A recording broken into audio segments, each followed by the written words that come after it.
Meat City, baby.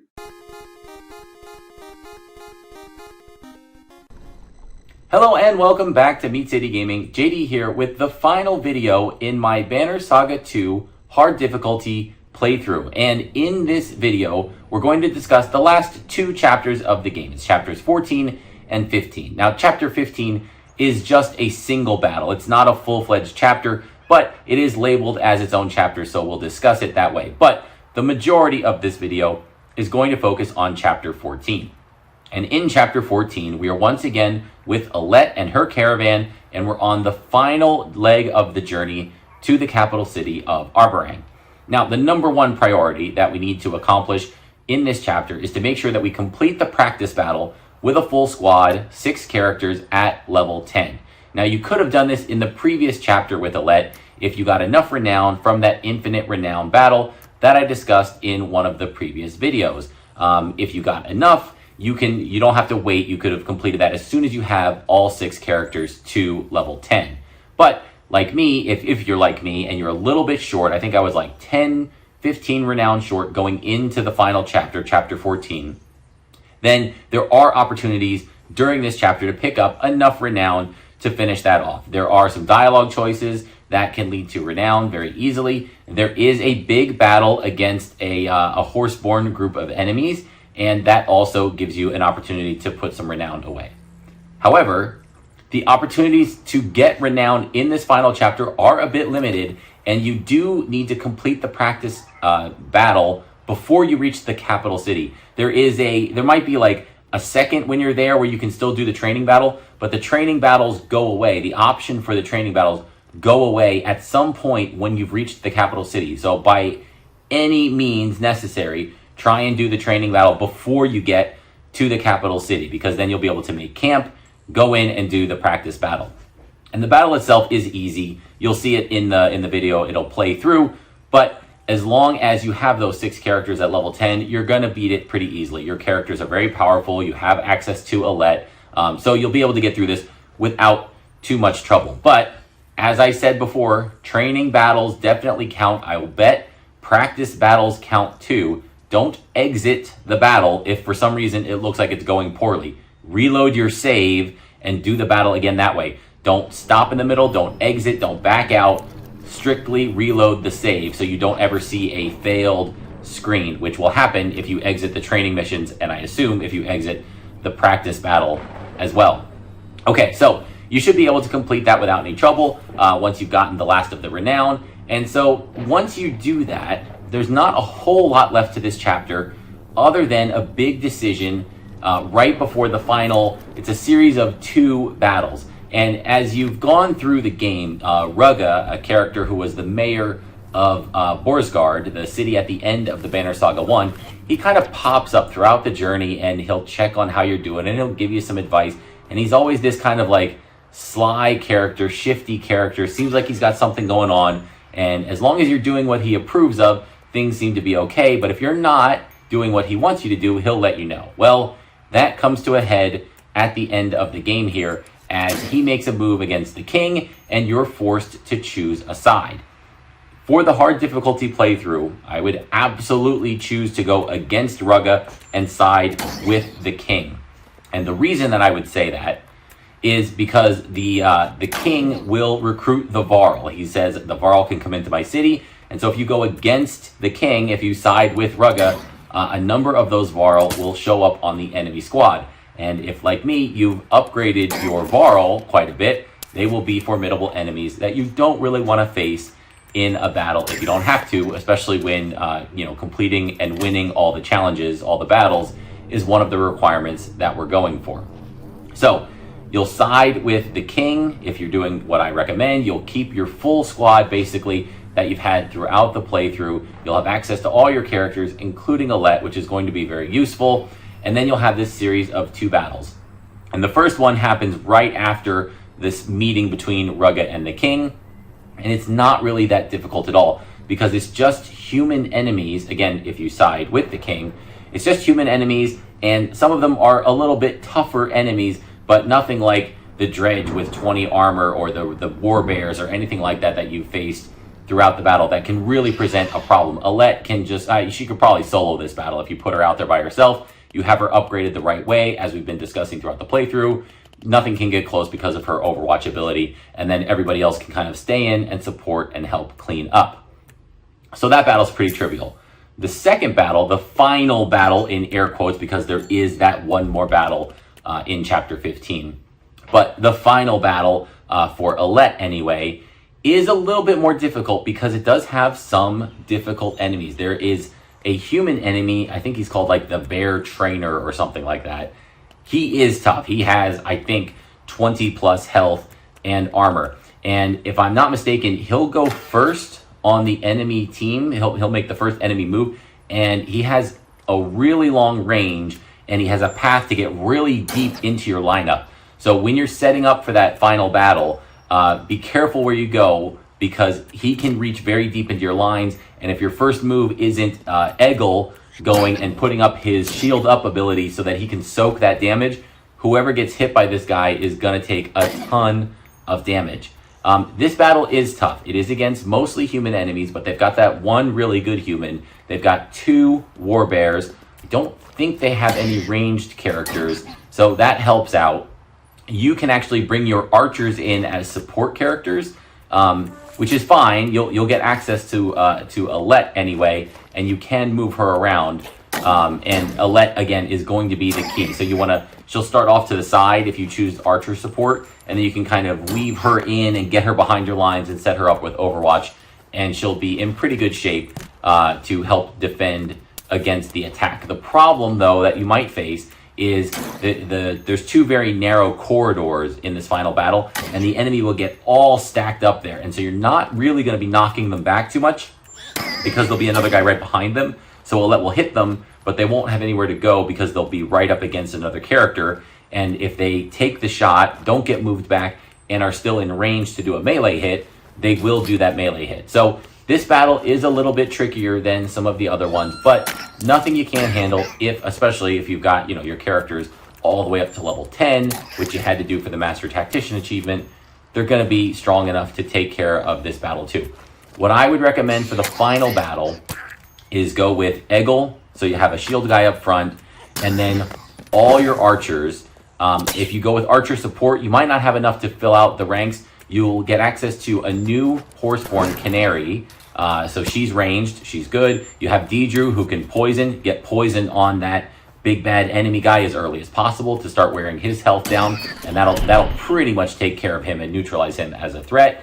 So you've got those 2. I think Yarissa is available, as well as Oddleaf, or maybe it's Oddleaf and Nid. But you have plenty of archers available, plenty of ranged characters available. If you want to put a big guy in, you can go with your stealth character, Eric, so he can call his warbear and do some off-tanking, and he can stealth. But I did notice in this battle, the stealth mechanic wasn't as effective as it usually is.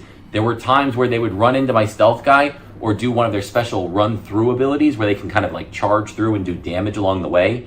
Even if he was stealth, they would run through him and use those abilities, which I had never seen another enemy do in the game. So he did get beat up a lot, but he's an option. The bear is an option. If you have a big heavy hitter for a Varl like Gunnulf and you want him, that's fine. But the problem is those narrow corridors make it hard to maneuver your Varl to get in and do a big hit. And again, Gunnulf, for one, he may get one huge hit in on the enemy, but then he's going to be on the front lines and he's going to take a lot of hits, and he's going to be very weak very quickly, and then he's going to be mostly useless. So for me, the strategy that I liked was go with my strong tank up front, have him his armor up ability, block all the damage, take all the hits, and then everybody else stays behind at range and just throws arrows and spears and tries to take these guys down from range as quickly as possible. You can set it up so that they all funnel to one side and you don't have to fight that 2-front battle down both corridors. They will kind of all shift and flow to one side if your team is set up over there. So during the battle, the only other very minor mechanic, you have to protect the king, and so you'll actually be able to control him. I don't think you can position him or put where he goes in the startup phase, but as the battle goes on, you do get access to him and you can use him. But if he dies, I think you lose automatically, so be very careful about that. But also, he's poisoned, and he loses 1 health per turn. So technically, there is a timer on this mission, but he has a lot of health, and he's only losing 1 per turn. So what is it? It's got to go 15, 16, 17 turns for him to die from the poison, and the battles just won't go that long. Your team is strong enough. Again, you've done the Master Tactician achievement. You know how to handle this. The team can get you through this battle without too much trouble. And if you lose characters in this last battle, it doesn't really matter because there are no follow-up battles. So having somebody injured or whatever doesn't matter. Just get through the battle, win it, make sure you don't lose or fail any of your conditions, and that will be it. You'll be through chapter 14, and then the only thing that's left is chapter 15 with the final confrontation. And so we'll discuss that in the part of the playthrough where that battle comes up. So the video, the face cam will cut out here, but if you advance to chapter 15 to where that takes place, I'll jump back in and give a little bit of a walkthrough and the strategy for how that battle plays out.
They say the moon and stars are always visible when you look at Lauga's godstone.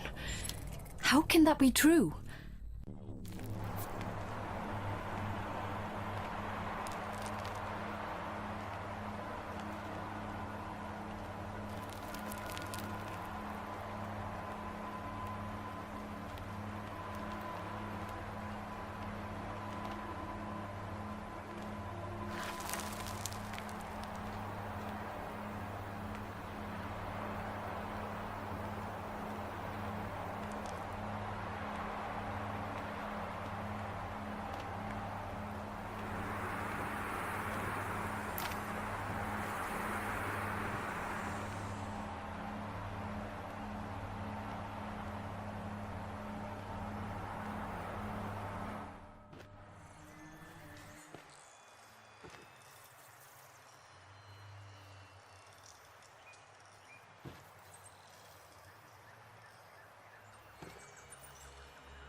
Finally, we made it.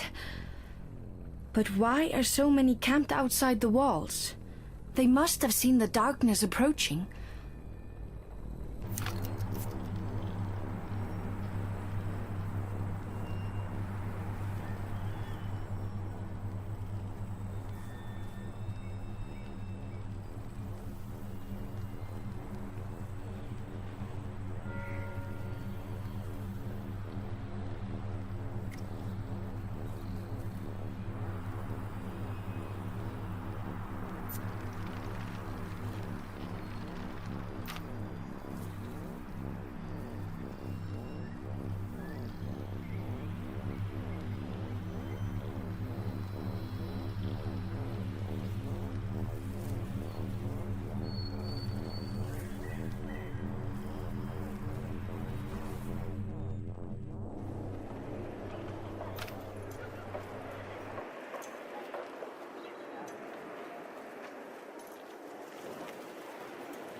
Okay, so now that we have successfully defended the king and completed chapter 14, all all that's left is this one final battle for Chapter 15. And after some interesting story developments, we see that we have Iver, and he's going to face off in a 1v1 with Bolverk. And again, if you have not prepared for this, this battle can be devastating because Bolverk is like the main character in his caravan. You need him super strong. He's got his double attack. He's got all these great abilities. And Iver, kind of this one-trick pony, not really specialized at anything. He can kind of fall to the background in the Banner Saga 2. And so if you've done that, it's going to be really, really hard for Iver to win. Thankfully, you've been watching this video series, so you knew this was coming, and you're able to prepare ahead of time. Iver should be buffed up. Level 7, 8, 9 would be great. Give him his maximum health. Give him a good item. The best item that you can give Iver is one that increases strength and also provides knockback when you do a hit of whatever the lowest strength hit possible. There are 3 or more is the easiest ones. I think there's a 4 or more, and I think there's a 5 or more. So whichever one you have access to, give to Iver. And hopefully Bolverk's armor is not so high you haven't maxed out Bolverk's armor, so Iver's health has a couple of points leeway over Bolverk's armor. So every hit Iver does will start chipping away at Bolverk's health, which will make him less likely to do health damage to Iver. Okay, so it's a 1v1. At the beginning of the fight, you'll find out that Bolverk is possessed, and so he'll do this like bellower scream at the beginning of each of his turns. Thankfully, it doesn't have the knockback associated with it that Bellower had back in the Banner Saga 1. But you need to make sure that you knock this possessed ability off of Bolverk, because if he has it, I think he has like some crazy regeneration or some extra abilities. It's like it's giving him a buff. So the way that you knock that off of him is getting him struck by lightning. And so in the first turn or 2, you won't see it, but after 2 or 3 turns, lightning spots will show up on the ground. And they'll be marked with an indicator, and if anybody passes through those spaces at any time, they'll be struck by lightning. Also, at the end of, 2 or 3 turns after the marker appears, lightning will strike that spot, and then the marker will disappear, and throughout the turns, new lightning spots will appear. So, the way that this will work, hopefully you have the knockback item, and if you're all set up properly, and you can do enough damage to Bolverk, Iver will also get access to the breeze ability from Zephyr. So Iver can walk anywhere, anytime. You can take these long, convoluted paths all the way around the arena, avoiding the lightning strikes, going around the crevices. So you can control the engagement with Bolverk, which is very good. So ideally, what you want to do is have Iver ready so that whatever hit he does, thanks to his willpower buff up, his health compared to Bolverk's armor, he will do enough damage to do a knockback on a successful hit. So you'll be able to maneuver Iver into position on a side of Bolverk so that when he does his hit, Bolverk will be knocked back into one of those lightning strike indicated areas. So you'll do damage, you'll knock Bolverk back, he'll get struck by lightning, and he'll get the possession knocked off of him due to the lightning strike. Now, after you do that, Bolverk will still take his next turn, and he'll be in range, and he'll come up and he'll do a double hit. But hopefully, your first hit was strong enough to knock down Bolverk's health, so that he's only doing armor damage or very little damage to Iver, and then you can just trade blows. You do a hit and take him down harder, and he'll do a little hit back, and you're going to win the attrition battle. The problem is, if Bolverk's stronger, if he's got full armor and full health, and Iver doesn't, he'll win the attrition battle, and there's no way for you to catch up. So you'll have to reload until you get a lucky crit or a lucky deflection or something like that. But avoid that at all costs, and if you've been preparing according to the advice of these videos, you'll be ready to go. And then it is a very quick and easy battle. If you're able to get into position, do that knockback into the lightning strike, do 4 or 5 health damage. Bolverk's not going to hurt you back as badly. You strike him again and he gets even weaker, and you go back and forth a couple of times, and you will win the battle and you will win the attrition. And that will then signal the absolute end of this hard difficulty playthrough, and you'll get, along with the Master Tactician achievement in the previous chapter and the intensive repossession achievement in the chapter before that, you'll get the challenge achievement for completing the entire hard difficulty playthrough without losing a battle, on top of the hard difficulty achievement just for beating the game, on hard difficulty. But if you're going to do that, you might as well get the challenge achievement too and not mess up. So win the battle against Bolverk. Don't mess up any training or practice battles. Don't back out, don't exit, and be careful about any other failure states possible throughout the game. If the battle's going poorly, reload the save and try it again. So that will wrap it up. There is, in the Banner Saga 2, there is, I think they call it, I don't know, is it challenge mode?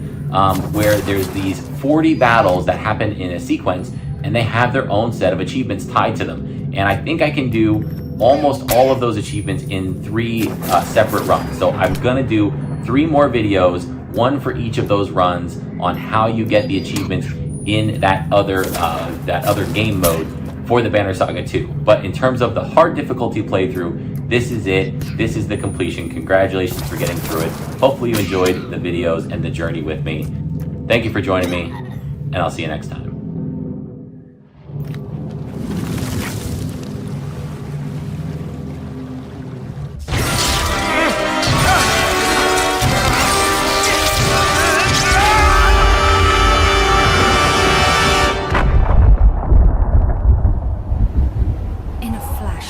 Threads unwind.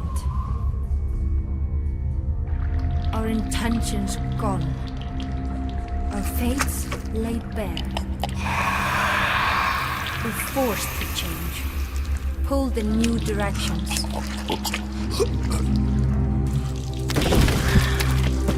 For good or ill, we cannot know.